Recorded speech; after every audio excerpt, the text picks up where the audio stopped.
င့်ရဲ့ဘဝကိုတကယ်ပြောင်းလဲခြင်းတယ်ဆိုရင်ဒီ၄ချက်ကိုအရင်ဆုံးပြောင်းလဲဖို့လိုပါလိမ့်မယ်အဲ့ဒါဘာတွေလဲဆိုတော့နံပါတ်1ကပတ်ဝန်းကျင်ပါ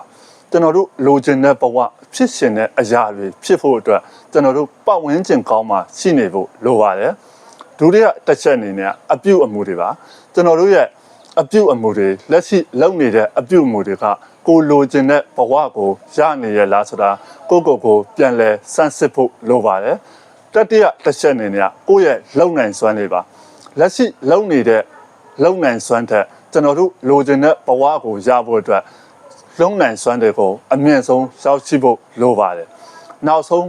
စတုထတစ်ချက်အနေနဲ့ကျွန်တော်တို့ရဲ့ယုံကြည်မှုတွေကိုပြောင်းလဲဖို့လိုပါတယ်ကျွန်တော်တို့ဒီအရာကိုဖြစ်ပါမလားလို့တွေးမဲ့အစားကျွန်တော်တို့ဒီအရာကိုဖြစ်အောင်ဘယ်လိုလုပ်မလဲဆိုတဲ့ယုံကြည်မှုကိုပြောင်းလဲဖို့လိုပါတယ်ဒီအချက်တွေကိုပြောင်းလဲလိုက်ခြင်းအဖြစ်တင့်ရဲ့ဘဝမှာကောင်းမွန်တဲ့ဘဝတင်လိုချင်တဲ့ဘဝကိုရရှိပါလိမ့်မယ်အဲဒီတော့ဒီဗီဒီယိုလေးကလည်းတင့်အတွက်အကျိုးရှိမယ်လို့ယုံကြည်ပါတယ်နောက်ထပ်ဗီဒီယိုတွေမှာကျွန်တော်တို့ပြန်လည်ဆုံတွေ့ကြပါမယ်အားလုံးပဲကောင်းသောနေ့လေးဖြစ်ပါစေဘိုင်ဘိုင်